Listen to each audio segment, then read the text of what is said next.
ഇന്നലെ മാർച്ച് 11 നമ്മളെ സ്റ്റോറിൻ്റെ അടുത്തുള്ള പള്ളി കാക്കാത്തിരുത്തി ബദർപള്ളിയിൽ നിന്ന് നോമ്പ് തുറക്കാൻ വന്നൊരു വ്യക്തിയുടെ ഫോൺ അടിച്ചുകൊണ്ട് പോയി.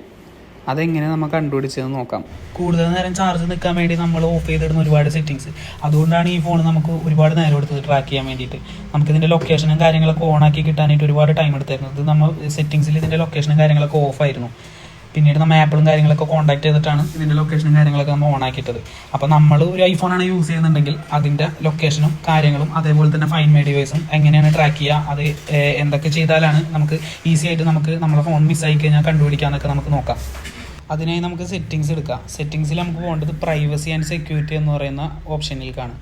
നമ്മൾ പ്രൈവസി ആൻഡ് സെക്യൂരിറ്റി എന്നുള്ളൊരു ഓപ്ഷൻ ഓപ്പൺ ചെയ്യാം. അതിൽ നമുക്ക് ലൊക്കേഷൻ സർവീസ് ഫസ്റ്റ് ഓൺ ആക്കിയിടാം. ലൊക്കേഷൻ സർവീസ് ഓൺ ആക്കിയിട്ടതിന് ശേഷം അടിയിലേക്ക് പോയി കഴിഞ്ഞാൽ നമുക്ക് ഫൈൻഡ് മൈ ഡിവൈസ് എന്നുള്ള ആപ്പ് കാണാൻ പറ്റും. അത് ഓപ്പൺ ചെയ്തിട്ട് while using the app option on ആക്കിയിടാം. ബാക്ക് വന്നതിന് ശേഷം നമുക്ക് ഷെയർ മൈ ലൊക്കേഷൻ ഓപ്പൺ ചെയ്യുക. അതിൽ ഫൈൻഡ് മൈ ഐഫോണിൻ്റെ ഓപ്ഷൻ ഓൺ ആക്കിയിടുക. അതിൽ മെയിനായിട്ട് ശ്രദ്ധിക്കേണ്ടത് സെൻഡ് ലാസ്റ്റ് ലൊക്കേഷൻ അത് ഓൺ ആക്കിയിടുക. അത് കഴിഞ്ഞ് കഴിഞ്ഞാൽ നമുക്ക് ഷെയർ മൈ ലൊക്കേഷൻ ഓൺ ആക്കിയിട്ട് കഴിഞ്ഞാൽ നമ്മളുടെ ഏകദേശം കാര്യങ്ങളൊക്കെ സെക്യൂർഡായി. അതൊന്ന് വെരിഫൈ ചെയ്യാനായിട്ട് നമുക്ക് ഫൈൻഡ് മൈ ഡിവൈസിൻ്റെ ആപ്പ് ഒന്ന് ഹോം സ്ക്രീനിൽ പോയിട്ട് സെർച്ച് ചെയ്ത് ഓപ്പൺ ചെയ്യാം. ഓപ്പൺ ചെയ്ത് കഴിഞ്ഞാൽ ഇതേപോലത്തെ ഒരു മാപ്പും കാര്യങ്ങളൊക്കെ ഷോ ചെയ്യുന്നുണ്ടെങ്കിൽ ഓക്കെ, നിങ്ങളുടെ ഡിവൈസ് സേഫാണ്. അപ്പം മറക്കാതെ ഈ സെറ്റിങ്സ് എല്ലാം നിങ്ങളുടെ ഐഫോണിൽ ഓപ്പൺ ആണോ അല്ലേ എന്ന് നിങ്ങളൊന്ന് വെരിഫൈ ചെയ്യുക. Thank you.